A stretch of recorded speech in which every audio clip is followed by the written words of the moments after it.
Donc je suis avec Marine Lackner qui a fait le voyage depuis Nîmes Oui, et qui revient d'un séminaire auprès du Dalai Lama. c'est ça. Vous l'avez rencontré. J'étais dans l'amphithéâtre Vous-même, parmi les... vous avez une certaine connaissance de la civilisation chinoise. Je m'y intéresse beaucoup. J'ai eu comme maître Jean-Michel de Kermadec.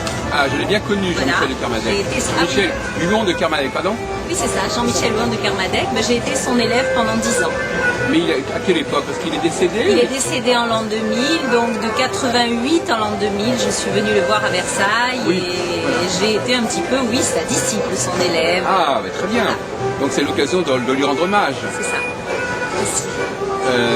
Oui, donc je le connais bien. Il est venu à plusieurs de nos colloques, notamment à Londres, en 81. D'accord. Vous connaissez l'époque, vous n'étiez pas encore avec Non, lui. pas encore. Vous étiez peut-être trop jeune.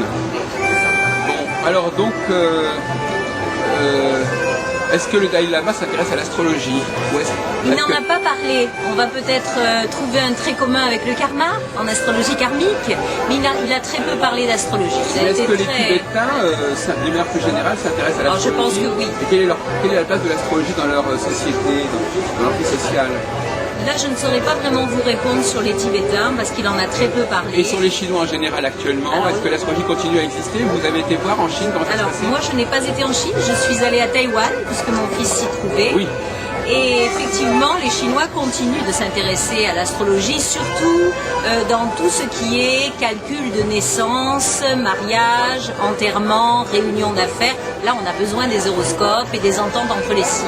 Donc là, oui, c'est effectivement, ils s'en occupent encore beaucoup. Quand vous dites les signes, c'est au sens occidental ou c'est au sens chinois? Non, c'est le zodiaque fabuleux d'astrologie chinoise. Ah oui, donc tout C'est-à-dire ça, les 12 animaux. On est d'après l'année toujours de dans les naissance 12. en quelque sorte. Voilà. Et Par exemple, dans une réunion d'affaires, si on sait que deux personnes très différentes vont devoir signer un très gros contrat et qu'elles sont de signes complètement opposés, on va en inviter une troisième qui permettra de signer le contrat parce que les Chinois sont quand même très pragmatiques et veulent surtout aboutir. Non, parce que finalement, on dit souvent que cette astrologie des 12 animaux, ce n'est pas la vraie astrologie chinoise. Alors, c'est une astrologie qui est arrivée au 6e siècle après Jésus-Christ. Donc, on ne sait pas si les animaux venaient de Perse. On ne sait pas exactement quels sont les mélanges de civilisations qui ont amené les animaux. Ce qui est certain, c'est que les astrologues de Pékin, au 15e siècle avant Jésus-Christ, donc plusieurs années avant Jésus-Christ, s'occupaient uniquement des 4 chiffres, c'est-à-dire année, mois, jour et heure de naissance. C'était effectivement là-dessus qu'on pouvait cibler une personnalité et, grosso modo, prévoir un petit peu, faire un prévisionnel et puis essayer de comprendre de quoi ils étaient faits. Donc on n'avait pas besoin des animaux. Les animaux ont été rajoutés après. Oui. Et alors vous pratiquez pas uniquement l'astrologie des animaux? Non, moi je Parce que pratique M. et je Kermadec, cherche. lui, il allait au-delà de ça. bien Oui, tout au-delà. à fait, tout à fait. Donc moi, si vous voulez, j'ai un petit peu repris les recherches de Jean-Michel de Kermadec.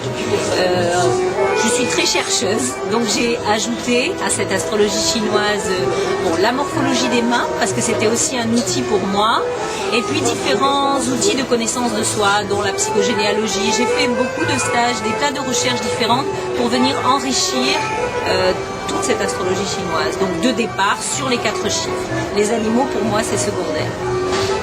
Bon, alors oui, donc c'est l'occasion de mieux faire connaître la... Alors vous consultez en astrologie chinoise. Oui, c'est ma base de départ pour connaître la personne. C'est une grille de lecture qui est très intéressante, l'astrologie. Donc j'y ajoute les mains et ensuite je travaille en séance énergétique pour essayer un petit peu de faire une démarche corps-esprit. Alors si vous travaillez, vous faites les calculs vous-même, vous avez des ordinateurs, vous avez des logiciels. J'ai un logiciel. Bon, Donc qui a été basé sur les travaux de Jean-Michel de Kermadec. d'accord. Et qu'est-ce qu'il a constitué? Qu'est-ce qu'il a fait sur le site? En fait, nous l'avons fait à plusieurs personnes. D'accord. Il l'avait fait avec des médecins, des acupuncteurs. Enfin, il avait déjà réuni beaucoup de monde. Et puis, on l'a repris, on l'a modernisé. Et donc, c'est effectivement un programme particulier. Alors comment se présente, on va donc repartir vraiment à la base, à ce niveau-là, on va pas faire un cours, mais quand même, comment se présente pour un astrologue normal, Oui. laïque, bon, il a une carte du ciel avec les maisons, les signes, les aspects, etc. Vous, quel est le document que vous allez utiliser? Alors cette astrologie, l'astrologie qu'a utilisée Jean-Michel de Kermadec, qui est l'astrologie Tsupin, parce qu'il existe plusieurs sortes d'astrologie chinoise. Donc cette astrologie qui vient d'un empereur, d'un très célèbre astrologue, elle est puriste dans le sens où, si vous voulez, il n'y a pas une carte du ciel comme en astrologie chaldéenne. C'est plutôt plusieurs volets qui s'ouvrent à vous. Je dis toujours que c'est un peu comme un paravent chinois qui s'étale. Ah oui, d'accord. C'est un peu comme l'astrologie indienne aussi. Alors, on a plusieurs choses. On a le rapport de l'individu avec lui-même, un petit peu comme un axe vertical de l'individu. On a une méditation poétique qui est une petite merveille. Je crois que ça, c'est une des rares astrologies à vous permettre de vous voir, de vous visualiser sous la forme d'une méditation poétique. Donc ça, c'est quelque chose de très très beau. On a ensuite les éléments, donc on retrouve aussi bien sûr en astrologie chaldéenne, mais qui sont assez précis. On a ensuite un grand carré dans lequel on voit évoluer toute l'existence de l'individu à travers les éléments. On a également les constellations, on a des clins d'œil sur les oracles, pourquoi nous sommes venus ici. Et puis on a toute une partie énergétique dans laquelle on vous donne vos fleurs, vos couleurs, votre jour favorisant, vos chiffres énergétiques, voilà. Donc, oui, j'ai vu votre site, c'est très coloré, etc. Mais effectivement, ça met beaucoup de temps. C'est long pour devenir praticien de l'astrologie chinoise. Moi, j'ai mis plusieurs années quand même parce que j'ai voulu un petit peu beaucoup l'écouter parce que je pense que c'était un maître de sagesse, un grand humaniste, très souriant. Mais puisque vous l'avez connu, c'est très intéressant pour moi. C'était quelqu'un de très protecteur et qui avait beaucoup de messages à faire passer, très calmement d'ailleurs, avec beaucoup de bonhomie. Oui. Et donc j'ai repris, si vous voulez, un petit peu ces recherches. Donc oui, quand même, j'ai bien mis 5 ou 6 ans pour véritablement décider de démarrer. Et puis entre-temps, j'y avais ajouté l'aromathérapie, la morphologie des mains avec une psychothérapeute, différents autres outils.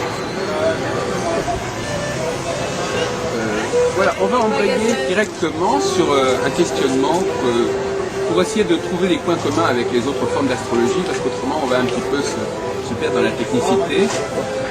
Parce qu'il y a une philosophie aussi de la consultation qui, elle, n'est pas forcément chinoise. Non. Donc je vais vous poser des questions, mais peut-être que vous allez peut-être répondre d'un point de vue chinois. En tout cas, c'est des questions qui interpellent aussi les autres astrologues. Parce que ça m'amuse justement de voir si les discours autour de l'astrologie chinoise sont les mêmes. Alors, je ne parle pas de l'astrologie chinoise en tant que corpus, mais son origine, pourquoi les astres agissent sur nous, à quoi sert l'astrologie, des questions de ce genre. Alors moi j'ai une démarche un peu originale par rapport à ça. Je ne vois pas, puisque vous m'avez parlé de ce questionnement de l'astrologie est une science, alors vous allez un petit peu certainement m'expliquer. Alors moi je dis qu'au moins de toute façon on peut l'honorer en tant qu'ancêtre, on peut l'honorer en tant qu'ancêtre puisque c'est la grand-mère de nos sciences exactes. Ah d'accord. C'est déjà quelque chose, je crois, de très important. Moi je vois surtout l'astrologie dans le rapport qu'elle a avec cette date de naissance qui nous lie à toute notre généalogie.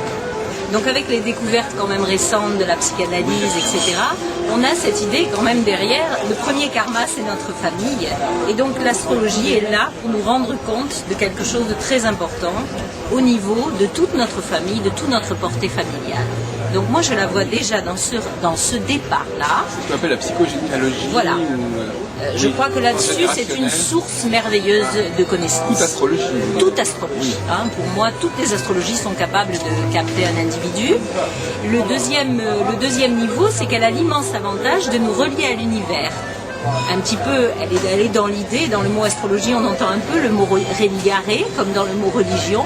On est dans l'idée de nous relier à autre chose, qui est quelque chose de plus grand, de plus vaste, dont les astres. Et alors à ce moment-là, c'est un point de rencontre entre une histoire, l'histoire humaine, et entre une autre histoire, finalement, celle d'un univers. Mais on fait une objection généralement à propos de l'astrologie chinoise. On dit qu'elle est un petit peu déconnectée par rapport à la véritable astronomie. Et donc finalement on se réfère aux astres sans véritablement les positionner comme ils sont. Oui. Alors à quoi M. Kermadec répliquait que c'était plus une chronomancie qu'une astrologie. Oui. Que c'était plus une astrologie entre guillemets qui s'intéressait surtout au cycle. Il y a une symbolisation de l'univers, mais en fin de compte, c'est pas l'univers réel. Voilà, on utilise d'ailleurs que les premières constellations, hein, non pardon, on utilise d'abord que les planètes normales. Il n'y a pas Neptune et Pluton en astrologie chinoise, par exemple. Donc, vous les utilisez quand même. Hein. Non, je ne les utilise pas. Non, mais je parle des planètes. Ah oui, des planètes, oui. Vous les utilisez. Pour le clin d'œil de la constellation lunaire qui nous donne beaucoup de choses. Ah oui, mais ça c'est un peu emprunté à l'astrologie indienne. C'est un petit peu particulier comme. Je ne sais pas, c'est la Chine. Vous avez quand même vous connectez à ce moment-là aux constellations. Oui, parce qu'elle est solilunaire, cette astrologie des empereurs. Elle tient compte du soleil sur certaines choses, de la lune sur les constellations. Mais voilà. C'est plutôt le rapport des soleils, des luminaires aux constellations, mais les autres planètes, qu'est-ce qu'elles viennent faire, les autres planètes? Les autres planètes, elles donnent une connotation qui, comment vous dire, serait un petit peu comme un clin d'œil complice de ce qui va se passer pour l'individu. Voilà, c'est ça. C'est comme un petit oracle. C'est là-dessus que ça nous intéresse. Apparemment, plus que comme un positionnement. D'accord. Mais vous allez quand même regarder les éphémérides, pour savoir où sont les planètes. Tout à fait. Tout à fait. Ah oui.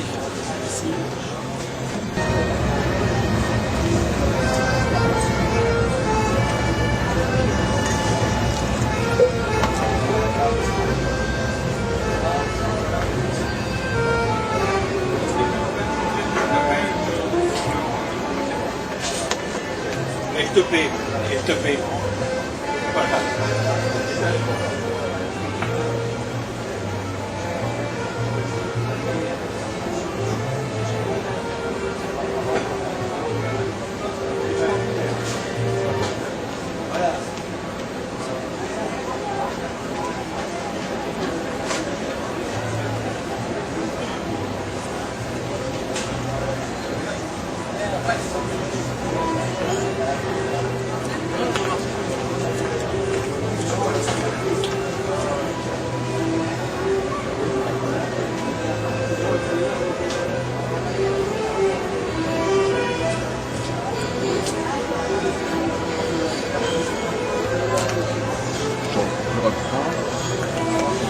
Donc la question que je voudrais vous poser, c'est donc alors vous avez dit quel est le donc les gens vont vers l'astrologie, vers l'astrologue parce qu'ils veulent se relier, n'est-ce pas, c'est ça?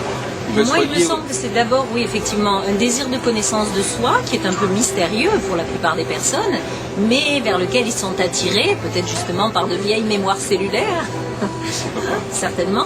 Donc, ils y viennent un peu, ils commencent. C'est une démarche qui a quand même longtemps été bloquée, hein, je pense. Hein. Donc, on y revient maintenant avec, au fond, les nouveaux moyens de connaissance permettent peut-être de réajuster quelque part l'astrologie, hein, avec un nouveau regard par rapport à la psychanalyse. D'où elle sort cette astrologie à votre avis? Comment est-ce qu'elle s'est constituée justement?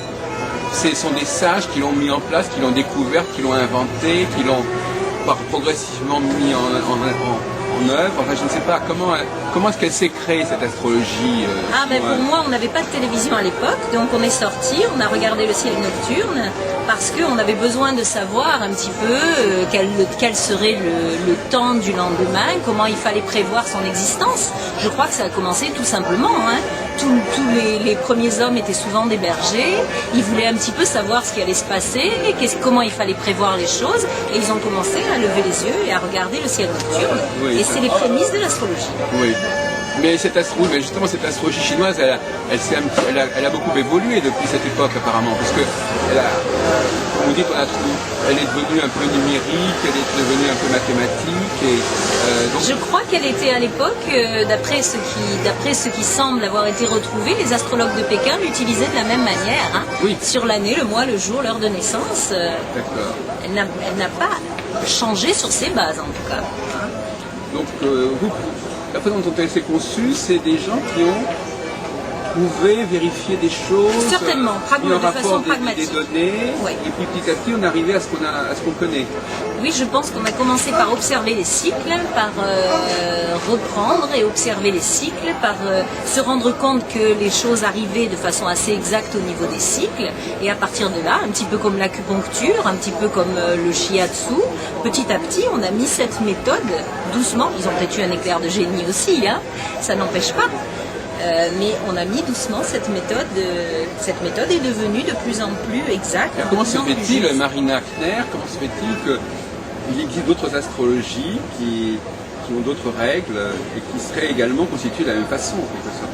Pas par le même Comment processus. se fait-il? Je crois que l'être humain est différent, est original à chaque fois, et chacun dans son pays l'ajuste à sa manière, à son comportement et à son état d'esprit, tout simplement. Mais je crois que toutes les astrologies rendent compte de l'individu à un moment donné, à un point donné, et c'est un excellent moyen de se faire. Donc, vous voulez dire que toutes les astrologies Devraient se correspondre. se correspondre, se recouper, Je pense. Au moins sur l'essentialité, au moins sur l'essence de l'être. Bon, alors qu'est-ce qu'il y a à votre avis qui pourrait le plus être repris de l'astrologie chinoise vers l'astrologie occidentale? Actuellement, vous savez que j'ai discuté pas mal de gens qui disent qu'il faudrait prendre en astrologie indienne, il faudrait leur prendre leur système des dasas, c'est-à-dire qu'ils découvrent. Parce que ça c'est pas mal, ça manque un peu à l'astrologie occidentale. On a comme ça un découpage, on sait que pendant tant d'années dans un certain signe, sous une certaine planète, et puis dans tant d'années sous une autre planète. Donc ça c'est pas mal, ils se disent, voilà. Et finalement, est-ce que vous pensez qu'il y a des choses qu'on pourrait importer de l'astrologie chinoise? Pas tout, mais est-ce qu'il y a des processus, des modèles, des techniques qu'on pourrait acclimater à l'astrologie occidentale? Moi, je ne crois pas à l'acclimatation dans ce sens, c'est-à-dire que je crois que chaque astrologie est déjà tellement riche que autant essayer de s'en occuper telle qu'elle est, éventuellement d'établir une comparaison si c'est nécessaire, mais pourquoi vouloir absolument importer quelque chose sur autre chose? Est-ce que vous savez, d'abord, premièrement, parce que on peut penser que déjà c'est ce qui s'est passé. Oui. L'astrologie est elle-même déjà constituée de différents éléments choses. qui se sont mis ensemble. D'accord. Et donc on peut continuer à en récupérer comme ça. Vous savez que ce qu'on appelle le syncrétisme, c'est-à-dire que bon, Oui, tout à fait. quand quelqu'un découvre un système sur la précédence des équinoxes, par exemple, on dit qu'il ne correspond pas du tout à la même astrologie que l'astrologie occidentale, mais maintenant tout le monde l'a accepté. Oui. Alors que ce n'est pas du tout les mêmes bases. Tout à fait. Donc on peut tout à fait avoir des circuits. Du moment que ça touche aux astres, que ça fait des prévisions, ça peut s'intégrer dans un gros corpus. D'accord. Alors moi, comme je l'utilise pas tant à ce niveau prévisionnel qu'au niveau connaissance de soi, moi je crois qu'alors à ce moment-là, s'il fallait importer quelque chose de l'astrologie chinoise sur éventuellement recalquer ou enrichir, sur l'astrologie chaldéenne, je crois que ce serait son côté d'essentialité. L'astrologie chinoise est très essentielle, elle fait une synthèse. Et je pense que c'est ça qui est intéressant, c'est cette synthèse. L'astrologie chaldéenne est très subtile, elle analyse maison par maison, tandis qu'en astrologie chinoise, on arrive à une idée de synthèse. On peut partir en se disant, voilà la problématique de cet individu, au fond, c'est peut-être ça va peut-être être là-dessus qu'il faut travailler. Moi, c'est un peu comme la numérologie, dans certaines côtés. Enfin, certainement, on ça arrive se à. rapproche. Vous voulez dire qu'on arrive, par exemple, arrive à une formulation simple. En tout cas, oui, je crois un petit peu plus simple, un peu plus essentiel que l'astrologie. Voilà, ça se décante, le mot est très juste. Ça se décante et on arrive peut-être à retrouver, une idée d'essence et de synthèse. Voilà. Ah d'accord. Ça c'est une idée que vous connaissez, oui. Donc par conséquent, vous voulez dire au niveau de ce qu'est la personne. Voilà. Mais donc à ce moment-là, il y aura plusieurs personnes qui auront la même signature en quelque sorte. Bon, je ne crois pas. C'est très vaste. Donc, c'est-à-dire que c'est une espèce de formule comme ça. Non, c'est pas une formule. Je veux. Non. C'est une espèce de c'est quelques données qui sont combinées chez la personne. Ah non, je vous vois venir. C'est plus alchimique que ça. Oui. Non, je crois que l'individu est alchimique. Donc, il n'y a pas... regardez, un exemple, sur les 60 colonnes, nous avons 60 colonnes qui font 60 méditations poétiques. Il est rarissime de trouver deux individus qui ont les mêmes colonnes. C'est-à-dire qu'elles arrivent à se juxtaposer à des endroits différents, puisqu'il y a des places différentes, et au fond, c'est extrêmement difficile d'en trouver deux qui se retrouvent avec les mêmes colonnes. Donc c'est montrer à quel point c'est la complexité. Oui, mais parce que vous parlez de synthèse. Oui, une synthèse pour pouvoir travailler dessus. Parce que moi, mon but, c'est d'adapter ça pour aider quelqu'un, pour aider une personne. Donc je passe de l'analyse à un travail beaucoup plus thérapeutique, entre guillemets. Oui. Hein. Donc par conséquent, il me faut quand même un petit peu arriver à une idée un petit peu synthétique sur ce qu'il y a à faire. Oui. Mais Pour autant, elle n'est pas réduite. Hein. Non. Si d'autres choses arrivent après, on va les prendre. Hein. voilà, c'est ça. Donc effectivement, vous allez avoir quand même une radioscopie. Une globalité, une radioscopie, le mot est juste. Qui est quand même assez complexe. Oui, elle est complexe et en même temps, elle est précise quand même. Oui. Je crois. Mais je pense que vous l'avez aussi en astrologie classique. Hein. Oui, probablement. Ah oui. Alors, bon, il y a d'autres questions que j'aimerais aborder avec vous et avec les autres personnes qui vont venir à ce café au cours de la journée. Bon, on revient sur une question à laquelle vous avez déjà répondu, mais je pense qu'il faudrait aller un peu plus loin. C'est bon, la question de la vérification, si vous voulez. Ah. Alors, comment vous vérifiez que la personne se retrouve ou correspond à ce que vous lui dites? Alors je commence en fait l'analyse, effectivement j'utilise aussi la numérologie, j'utilise aussi un travail sur le nom et le prénom, donc je m'interroge aussi. De Béatrice Croza qui débarque de son Aveyron natal, ça fait quand même 200 km. Pour l'instant on n'a pas de gens du coin, ça va venir, mais pour l'instant on a des gens qui sont venus.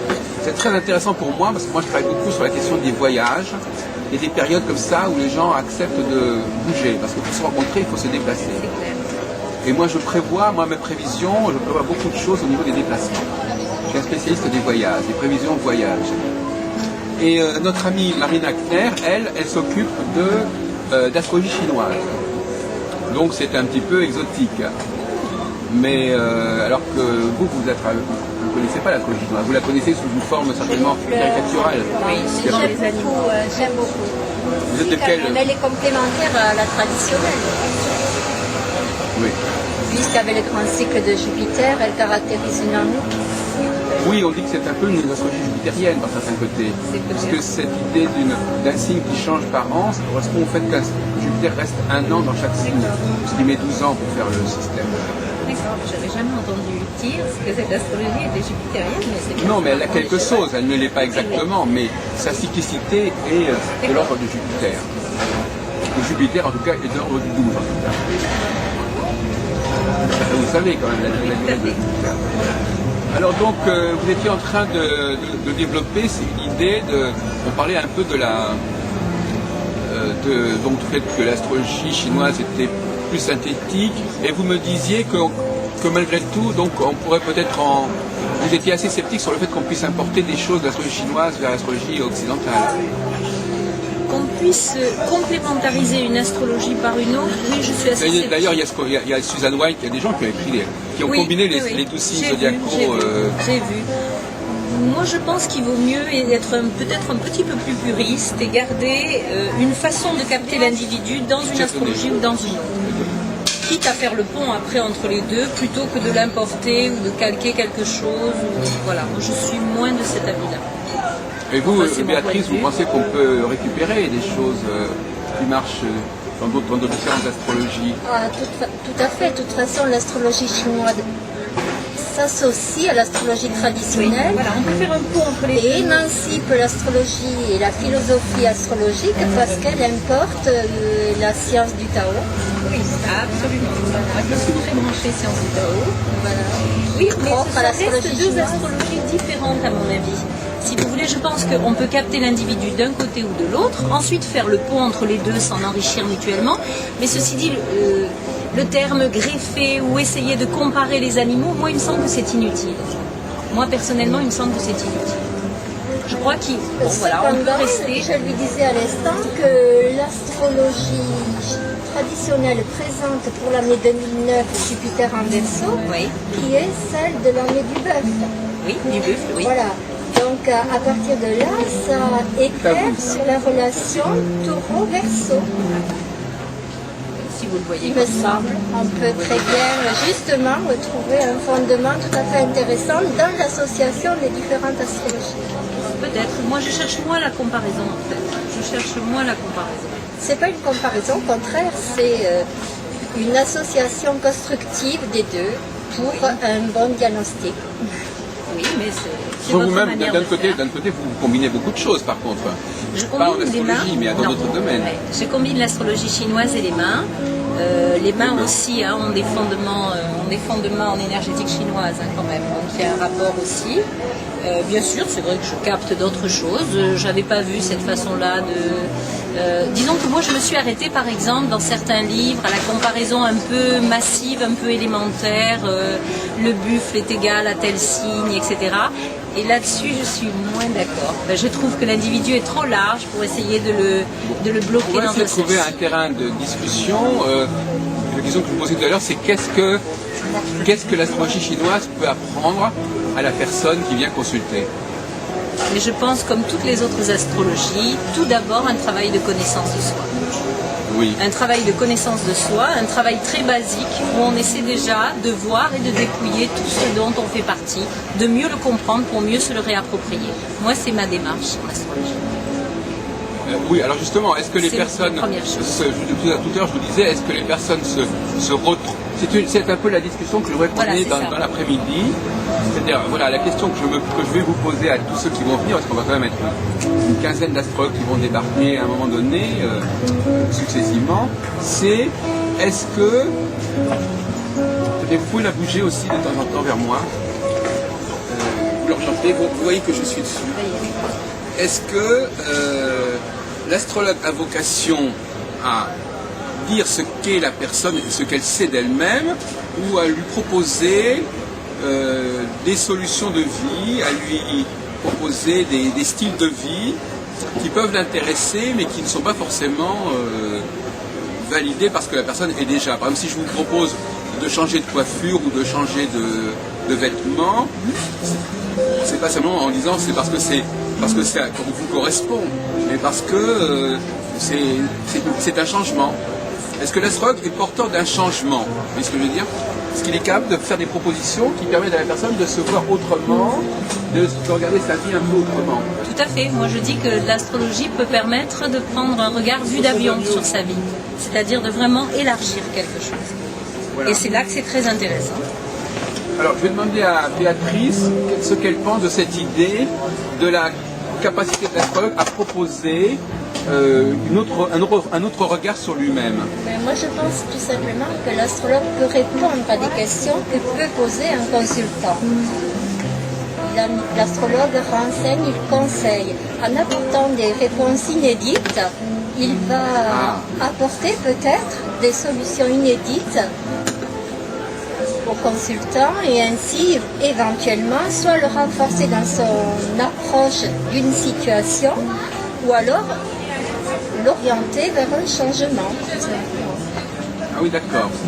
Parce que finalement, c'est un des paradoxes de la pratique astrologique, si vous voulez, c'est que, tenez, vous le mettez vers moi, c'est que l'astrologue ne peut pas avoir complètement tort, parce que soit il va dire des choses qui sont déjà assez connues du client, soit il va dire des choses qui peuvent surprendre le client, mais qu'il ne peut pas absolument rejeter. Parfois il va dire « Ah, mais vous m'avez bien compris, vous dites des choses qu'on n'avait jamais dit à mon sujet. » C'est-à-dire que s'il est de bonne composition, il va finalement essayer de voir ce que ça peut lui apporter. On parlait tout à l'heure d'intégration, c'est-à-dire que finalement n'importe quel discours qui vous est proposé peut être intégré, peut être récupéré. C'est la phrase du chef indien, tout ce qui passe à côté de moi me parle. Ah, voilà une jolie formule. Ça peut être un peu ça. C'est-à-dire que forcément, dans l'élargissement et dans tout ce qu'on propose, il peut toujours y avoir quelque chose qui passe à côté de vous. Ce qui est important, c'est pas tant tout ce qui passe à côté de nous, effectivement, dans la discussion qu'on peut aimer, mais c'est plutôt qu'on arrive au point qui va l'aider, qui va le faire évoluer, qui va amener le changement. Donc c'est que quand même cette discussion astrologique soulève une question. Oui, donc quelque Même part, dans l'idée thérapeutique. Il va y avoir une greffe quelque part qui pourrait se faire.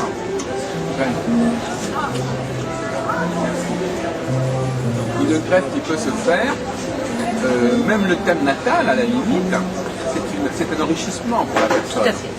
Mais Tout à fait. il est bien content d'apprendre quelque chose. C'est comme si on vous apprenait que vous avez quelque chose que vous ne connaissiez pas, qui vous appartenait. Moi, je dis que c'est se réapproprier des choses qu'on sait à l'intérieur de nous, mais qu'on n'a pas véritablement nommées. C'est ça, l'astrologie. C'est une réappropriation de quelque chose. Et c'est pour ça que ça élargit notre champ de vue et ça nous rend plus riches.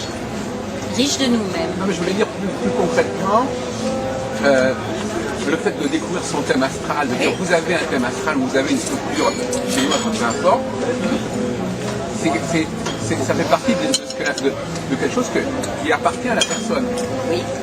Même avant l'interprétation, c'est quelque chose qui a toujours été. Qui lui appartenait et dont elle ne savait pas qu'elle l'avait. C'est comme si je vous disais, vous avez droit vous avez un petit champ de blé quelque part, vous ne saviez pas que c'était à vous, et il vous appartient. C'est ça, c'est une réappropriation. Moi, je l'entends comme ça. Ouais.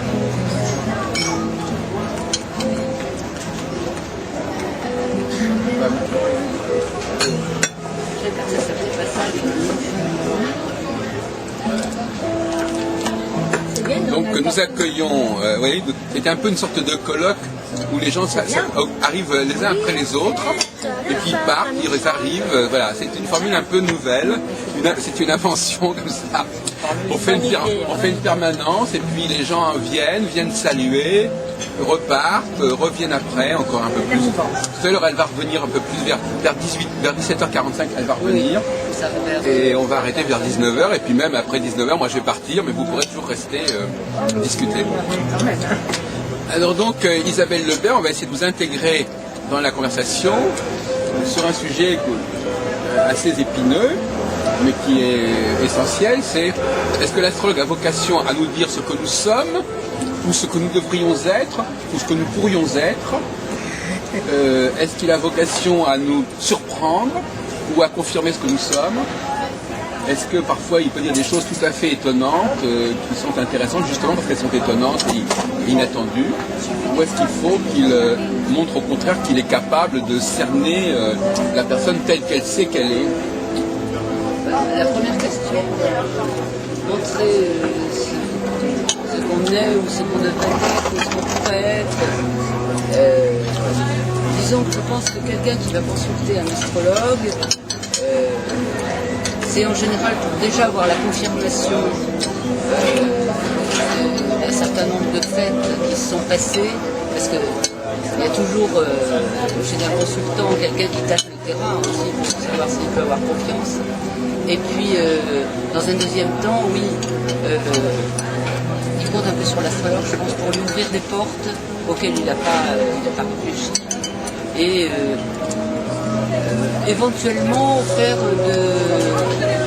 de la prospective sur une personnalité, une modalité de la personnalité un peu plus étendue peut-être. Bon, enfin, c'est une des raisons.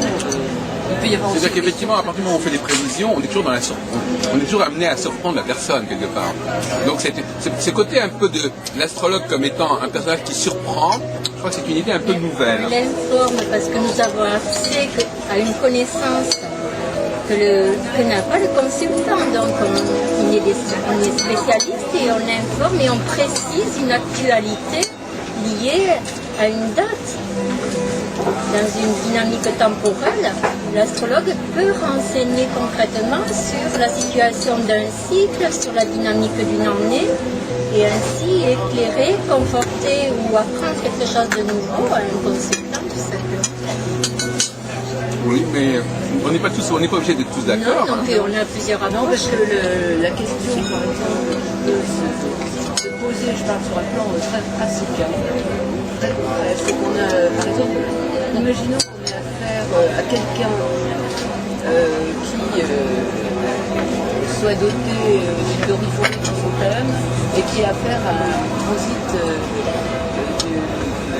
par aspect d'une planète très lente qui va donc durer un long cycle. Qu'est-ce qu'on peut lui dire? Bon, ça met en jeu. Tout simplement lui faire part d'un constat, c'est-à-dire qu'on constate qu'il y a telle situation, cette situation se caractérise dans son thème, elle-même est à même d'apprécier la conséquence de cette situation géographique, astrogéographique. On n'est pas obligé de tirer nous-mêmes des conclusions. Enfin, moi, je ne dis pas que j'ai des conclusions. Je précise quand même qu'Isabelle Lepère n'est pas astrologue professionnelle. Non, je donne cette information parce qu'elles, ce sont des astrologues. On est plus dans l'idée en astrologie chinoise, par rapport à ce questionnement, on est beaucoup dans l'idée de couler avec le fleuve de la vie. Donc que les transits soient bons, que ce soit une bonne année, que ce soit une année difficile ou en opposition, l'idée c'est de l'aider à couler, de surfer avec la vague. Voilà, ça c'est l'idée. Donc finalement, on est plutôt là pour le rassurer, de toute façon, hein, pour l'aider, le rassurer, plus que pour lui dire aïe aïe aïe, il va vous arriver telle et telle chose, vous avez une très mauvaise année, parce qu'on l'entend dire quand même. Non, c'est pas cette philosophie-là, tu vois, hein, c'est plus une idée vraiment de glisser, d'être comme l'eau, de prendre la force de cet élément. Hein. C'est une eau de force, il faut. Bon, ben on va avoir des difficultés, mais là, vous parlez d'un transit sur un an, sur 2 ans. Si vous avez un transit sur 6-7 ans, oui, c'est un peu plus long. Mais voilà. Est-ce que vous prévenez la personne, quand même, grosso modo, des échéances? Mais ça a quand même des conséquences, c'est-à-dire qu'on peut lui dire que certains de ses projets se concrétisera avec la perte de la durée. Donc ça, c'est un conseil pratique qu'on peut déjà donner à partir de cette observation. Puis là encore, la philosophie karmique nous dit nous n'avons pas qu'une vie, qu'est-ce que le temps? Donc voilà, hein, ça peut aider aussi. Mais ce point me paraît très intéressant parce que l'autre jour j'étais avec Marc Daniel, qui est un astrologue, c'est l'astrologie indienne lui. Et lui il me disait que il était depuis X années dans le cycle de Mars, qui faisait je sais pas combien, 15 ans, et que il attendait que ça se termine, et que quelque part, justement, je disais aussi qu'il y avait beaucoup d'astrologues actuellement occidentaux qui sont intéressés par l'astrologie indienne, par son système des dasas, parce que c'est vrai qu'on d'un côté on a effectivement des astrologies qui vous donnent des durées de phases très longues, de l'autre côté vous avez des astrologies qui vous donnent des phases, des micro-phases, dont les gens ne savent pas très bien que faire, parce que un jour c'est ceci, un jour c'est cela. Alors donc les gens sont partagés, ils ont aussi besoin, même si c'est pas toujours très bon, parce que toute phase peut être vécue de manière intéressante, ils ont besoin quand même d'avoir une sorte de continuum sur un certain temps, que d'avoir constamment, un jour c'est Pluton, un jour c'est Vénus, dans 3 jours après c'est Saturne. Bon, c'est complètement trépidant, c'est des... Bon, et je crois que la bonne question c'est que, en fin de compte, on peut avoir des phases longues, mais il ne faut pas les présenter sous une forme négative. Il faut essayer, chaque planète a ses valeurs. Et puis d'ailleurs pour Marc Daniel, c'est lié au thème natal de toute façon. Mais il vaut mieux que ce soit des phases relativement de 2-3 ans, par exemple, minimum, que des phases de 3 jours ou 3 semaines ou 3 mois. C'est vrai que les gens sont de plus en plus pressés. Et moi, je crois qu'il y a une tendance actuelle de l'astrologie à faire des prévisions de plus en plus à court terme. Et pour des périodes de plus en plus brèves. Il faut apprendre à peut-être à... Est-ce que c'est une tendance des astrologues ou c'est une tendance des gens qui réclament des échéances toujours plus rapides? Mais moi, je dirais que ça ne va pas... sans l'autre, il faut savoir situer une personne sur son long terme, sur une moyenne durée et sur un court terme. On a les moyens techniques de répondre dans ce sens. Donc c'est bien de... Là, je parle toujours en termes de questions-réponses entre le consultant. S'il ne nous questionne pas, on n'est pas obligé de s'entretenir. Mais on peut très bien lui définir un paysage astrologique sur du long terme, sur du moyen terme, c'est-à-dire 3-4 ans, et puis éventuellement revenir à l'année pour terminer sur une disposition mensuelle, voire journalière. Si la Lune passe aujourd'hui dans son signe, ça peut être une conclusion journalière dans un entretien. Moi, j'aime bien élargir le paysage, mais le ramener au quotidien. D'accord. Moi, je reprends aussi beaucoup l'idée d'expérience. Effectivement, bon, on est tous dans un monde de dualité, donc de toute manière, il n'y aura jamais que des bons moments ou que des mauvais moments. Donc l'idée, c'est que nous faisons des expériences. Donc à partir de là, on peut quand même les aider à relativiser. Mais c'est de l'astrologie. c'est ça? De l'astrologie chinoise. La chinoise. Non, parce que j'allais dire l'astrologie indienne est très différente On cherche beaucoup moins, on est plus dans une chronomancie, on cherche beaucoup moins à calculer un prévisionnel, c'est plus à l'année, hein, c'est plus un travail déjà à l'année. C'est pas du tout pareil en fait, c'est pas du tout pareil. Puis moi la façon dont dont je me sers de l'astrologie, c'est un outil thérapeutique. Oui, l'indienne, c'est encore autre chose. C'est vraiment quelque chose. Oui, puis l'astrologie karmique indienne est très intéressante aussi. Mais moi, je crois qu'une des raisons est technique aussi. Il y a une raison technique, c'est que plus on utilise de planètes, plus il y aura de configuration. Et plus il y aura de configuration, plus il y aura d'échéances. Et c'est un cercle vicieux. Bien, si vous avez un nombre illimité de facteurs qui rentrent en jeu, ils vont occuper l'espace, ils vont occuper le temps de la personne. Et l'astrologue va être obligé, il va voir... alors s'il prend Chiron, s'il prend je ne sais pas quel astéroïde, il va y avoir une multiplication des échéances en proportion du nombre de facteurs qu'il va utiliser. S'il a des progressions, il y a par exemple Roger Eke qui se vante de pouvoir donner 2 échéances par jour.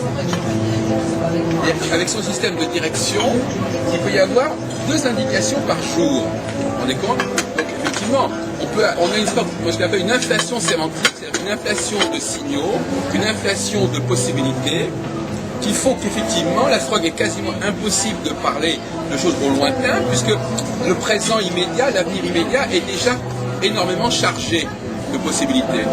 Ce qui pose la question de la multiplicité des facteurs. Oui, mais la multiplicité des facteurs, elle est plus grande. Mais à un moment donné, il faut dire... Elle est plus grande lorsque les gens sont jeunes. C'est-à-dire, au fur et à mesure que les choix s'effectuent, la multiplicité des facteurs a une importance qui est modérée, enfin qui est réduite. Pourquoi? D'une part, parce que les gens ont déjà fait leur choix, c'est-à-dire qu'ils ont déjà trouvé un cadre de vie, ils ne sont pas susceptibles, enfin ils sont moins susceptibles à la faveur d'un événement, d'une circonstance, etc., d'aller tous azimuts. Hein, ils ont restreint leur... Oui, en pratique, oui, mais l'astrologie elle-même ne dit pas Non ça. seulement ça, physiquement aussi. Ah oui. Oui, mais alors, Il y a une réduction, et une cristallisation, je dirais, propre à l'âge. non mais attendez, je ne me suis pas très bien, Isabelle, je comprends votre raisonnement. Les gens eux-mêmes effectivement n'ont plus ce même besoin, mais il se trouve que l'astrologue, il a un outil qui va continuer à proposer des tas d'échéances à son client. Donc la demande du client, alors elle va être décalée par rapport à ce que l'astrologue aujourd'hui, il a l'astrologue occidental, je ne dis pas, je ne peux pas me référer, mais l'astrologue occidental, comme il est envahi par les nouvelles planètes, notamment par différents systèmes de direction qui vont multiplier les rencontres, etc., bon, ça ne va pas changer d'un jour à l'autre, selon l'âge de la personne. Mais c'est vrai que ce que vous êtes en train de dire, c'est que plus on est jeune, plus éventuellement, mais ça c'est peut-être pas forcément une bonne chose, alors plus on est jeune, plus on voudrait des échéances rapides, plus on est âgé, plus on voudrait des échéances lentes. Admettons que ce soit... Il peut y avoir aussi des échéances très rapides, mais je dirais de la même façon qu'on n'attendra pas de quelqu'un, mais une simple question très banale, à 50 ans, tu cours à 100 mètres en tant de temps, ou fasse une course de fond en tant de temps, il y a certaines sollicitations dites extérieures, mais qui arrivent à la faveur de ces échéances, pour lesquelles on n'est pas du tout équipé pour répondre, ça n'intéresse pas. Enfin bon, je veux dire, la question ne se pose pas de la même façon. Non, mais existentiellement, elle ne se pose pas de la même façon, mais l'astrologue, lui, il va proposer ça. Parce que lui, l'astrologue... Il va proposer la même réponse à quelqu'un qui a 30 ans qu'à quelqu'un qui en a 50 ans. Alors justement, la question est de savoir si... C'est intéressant. Est-ce qu'il va le faire ou pas? Identifier l'âge du consultant comme paramètre supplémentaire de façon à affiner, je comprends tout à fait cette question. Maintenant, est-ce que l'âge joue réellement? Effectivement, il y a une réduction dans la mobilité physique au fur et à mesure qu'on avance dans la vie, mais est-ce qu'au niveau de la largeur d'esprit, est-ce que l'âge joue réellement? Est-ce qu'au contraire, quelqu'un qui a 30 ans, qui sort d'une éducation, mettons, extrêmement rigide ou extrêmement bloquée, n'a pas moins de possibilités que quelqu'un qui a déjà bien ouvert son champ d'expérience plus tard?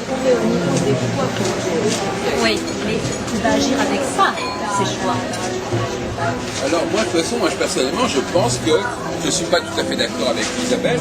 Je pense que justement, le grand avantage de l'astrologie, c'est de dire qu'il n'y a pas d'âge.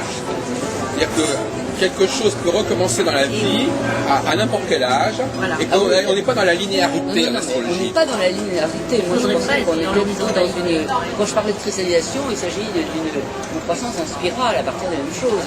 Pourquoi, par exemple, on peut retrouver, y compris dans l'analogie des situations, des phénomènes qui, à la faveur de certaines directions ou de transit particuliers, se passent un degré au-dessus ou à côté, mais dans un même axe.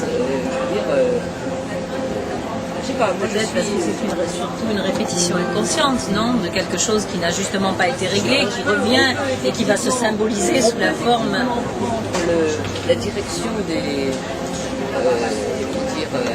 de l'inconscient, en disant c'est un pattern qui n'a pas été vu, etc. Ça peut être aussi une destinée, hein, c'est-à-dire une démarche du tempérament. Oui, Et alors dire qu'elle va se passer au même degré, mais oui, oui. Que notre Non, mais c'est inconscient, pour eux. justement, généalogique, génétique, ne programme pas notre destinée. Et est-ce que justement le travail à faire n'est pas de libérer ça? En partie. C'est-à-dire, on ne peut pas se libérer. Oui. C'est un tout. Enfin, Oui, alors donc, effectivement, le thème de cette réunion, parce que ça fait 3 jours qu'on aborde la question de l'astrologie science pouvoir, sous différents angles. On a abordé, je fais un petit résumé de ce qu'on a fait depuis 2 jours, c'est-à-dire on est allé chez Jean-Pierre Nicolas, avec l'astrologue conditionnaliste, on a discuté avec les astrologues de Nice, notamment le rendez-vous astrologique de Madame Anne-Marie Roussel, qui est une des associations qui marque le mieux en France, d'ailleurs, au niveau astrologique, au niveau du nombre de personnes qui vont vers elle, et du nombre d'activités qu'ils organisent. Et l'idée, c'était... donc il y avait plusieurs niveaux, alors je résume, pour que quelque part ça nourrisse un petit peu la conversation. La question était de savoir si l'astrologie avait été inventée par les hommes, ou si elle avait été découverte par les hommes. Ça, c'était une question. La question qu'on peut se poser au niveau de l'humanité, c'est aussi la question qu'on peut se poser au niveau de l'individu. C'est-à-dire, est-ce que l'astrologue invente l'astrologie et quelque part, est-ce qu'il invente, il a des propositions d'invention de la personnalité. C'est-à-dire, est-ce qu'il a une capacité de structurer le monde et de structurer les personnes qu'il rencontre, ou est-ce qu'il est simplement là pour décrire des choses qui sont déjà structurées? Voilà, c'est ça la grande question qui se pose actuellement, tant au niveau de l'idée qu'on se fait de l'astrologie et de son origine, qu'au niveau de la pratique astrologique. Alors moi je suis pour une astrologie effectivement structurante. C'est-à-dire, et quand je dis structurante, je ne veux pas dire qu'elle ne fait que redécouvrir la structure, mais qu'elle propose une structure. Alors, de même que par exemple, je prends les métiers de la mode, que ce soit les coiffeurs, les tailleurs, même la façon dont on mange, même quand on design d'une voiture, on n'arrête pas de créer de nouvelles choses qu'on propose aux gens. On ne va pas dire ces choses-là existaient déjà. Si j'invente une nouvelle voiture, je ne vais pas dire une nouvelle façon ou un nouveau dessin pour un fauteuil. Je sais que je crée quelque chose. Je ne vais pas prétendre dire j'ai découvert le design que je vous propose, il était déjà là avant. Bon, mais Comment dire, quand on découvre un nouvel outil astrologique ou une nouvelle méthode d'investigation astrologique, en fait, on explique que ce n'est pas une découverte, c'est pas quelque chose Mais non, est-ce que nous n'avons non, pas c'est pas tout à fait exact ce que j'ai dit. Non, j'ai dit qu'il y a 2 niveaux. Il y a le niveau de l'ontogenèse et de la phylogénèse. Il y a l'astrologie. L'astrologie, elle a pas été, c'est pas nous qui l'inventons. Donc, elle a été inventée par nos ancêtres. Mais, quelque part, donc, l'astrologie que nous pratiquons, ce n'est pas nous qui l'inventons. Mais en revanche, les clients que nous recevons, quelque part, nous avons une capacité d'invention. C'est pas tout à fait pareil. Moi, je déconnecte tout à fait le travail, le savoir astrologique et le travail de l'astrologue. Mais dans les deux cas, on est dans l'invention. C'est intéressant de développer, d'assumer le fait que l'astrologie n'est pas simplement une science qui se contenterait de décrire les choses comme elles sont ou les gens tels qu'ils sont, mais qu'elle serait capable d'inventer de nouvelles façons de regarder le monde ou de se regarder soi-même. C'est un peu cette nouvelle idée, c'est le cas de dire, c'est le new look de l'astrologie. Moi, je suis complètement d'accord parce que je pense que l'astrologue, en fait, est un artiste aussi, entre guillemets, dans son genre, qui vient se réadapter dans le monde de l'autre et dans son monde à lui pour redécouvrir de nouvelles choses et pour le proposer. Donc ça peut aussi être un art. Ça repose sur une empathie. Voilà. Avec le thème astrologique d'abord qu'on a travaillé, et ensuite avec la personne, c'est-à-dire les propositions qui se font dans l'instant par la personne. Donc il y a une mouvance. Il y a une mouvance qui fait qu'on pourrait dire qu'on la réinvente à chaque fois, oui, pourquoi pas. Oui, mais effectivement, le fait est qu'à ce moment-là, la question c'est la question de son statut épistémologique. C'est-à-dire qu'effectivement, l'objection qu'on fait, c'est si l'astrologie est une invention, donc elle n'est pas est-ce qu'elle peut être quand même une science? Si j'invente quelque chose, est-ce que je crée une nouvelle réalité ou est-ce que je reste dans le domaine d'une sorte de fiction? Si je propose quelque chose à quelqu'un, est-ce que je m'ancre dans une réalité de la personne, ou bien est-ce que je crée une sorte de fiction, d'un imaginaire, j'enrichis l'imaginaire de la personne? On n'est pas, je suppose qu'on n'est pas là quand même pour dire du moment que c'est psychique, c'est imaginaire. Enfin bon, non, mais dire les phénomènes psychiques. La connaissance de l'astrologie est basée sur l'étude. Comme un médecin qui apprend son métier, l'astrologue apprend son métier. Après, il a du savoir-faire, il a du talent, il a de l'art, il a de l'expérience. Et ce savoir, il a été... À la base, c'est quand même une étude, donc on n'invente rien à l'origine. D'ailleurs, on sait très bien qu'on peut s'appuyer sur le savoir traditionnel, la méthode. Enfin, la personne aussi apporte avec elle quelque chose. Quand vous... Dans la pratique, après le praticien a du savoir-faire et peut être artiste comme vous disiez, mais je crois que le mot est un peu déplacé. Mais bon, rencontrer la personne en entretien. C'est bien sûr, parce qu'il y a... Mais c'est plus facile. Parce qu'on va plus loin, ça nous interpelle, parce Moi, qu'il y je a un dialogue. pratique principalement par écrit. La personne, je la vois ou je ne la vois pas, date de naissance, bilan. Mais je crois Et que ça peut être aussi des études autres que celles d'une personne. Ça peut être celle liée à une date, définition astrologique liée à telle date. Donc là, il y a un langage qui est tout à fait naturel et c'est intéressant d'ailleurs. C'est le dialogue. On va revenir à tout à l'heure. Je voudrais quand même revenir, attendez, avant de vous laisser la parole, Marina, par rapport au Dalai Lama, je voudrais quand même revenir sur ce que disait. Il y a une nuance qu'il faut quand même apporter. Nous, aujourd'hui, il faut distinguer. Nous vivons sur deux plans. Nous vivons dans des cultures très anciennes, mais qui ont au départ été originales, été inventées, mais qui du moment qu'elles existent depuis des milliers d'années, on n'est plus dans le domaine de l'invention. Donc, quand on vit dans quelque chose qui est par exemple, je crée un immeuble, je l'ai inventé, mais les gens qui vont l'habiter, ils vont le découvrir, cet immeuble. Donc quand on habite quelque chose, on doit faire un travail, on va découvrir cet immeuble, mais il ne faut pas croire que l'immeuble au départ il a été découvert, il a été construit par quelqu'un, cet immeuble.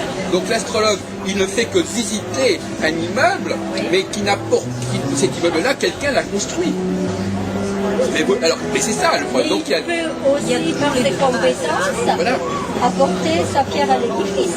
Également. C'est ce que tu étais là, Et faire émerger, selon une période, c'est ce qu'on dit, que l'astrologue, à son échelle, va pouvoir également continuer un processus d'invention, mais non pas de l'astrologie, mais des personnes à qui il applique l'astrologie. Oui. Alors, allez-y, là, vous vouliez parler de philosophie sous-jacente. Oui, c'est-à-dire que moi je pensais à l'idée que vous avez émise quelque part, à savoir le monde de l'astrologue, le monde de l'autre. Et comme on en a parlé un petit peu tout à l'heure, je reviens de l'enseignement du Dalai Lama à Nantes, et pour lui le monde n'existe pas. C'est-à-dire qu'au fond, on est tous dans un monde, c'est le monde des chamans, c'est-à-dire que c'est une illusion. Donc à ce moment-là, on en revient à l'idée de est-ce qu'on invente un monde, hein, et est-ce qu'on vient s'adapter au monde de l'autre, est-ce qu'il y a différents mondes. C'est là que ça peut être quand même dans l'idée quelque chose d'un art, comme le médecin qui amène sa pratique à un art.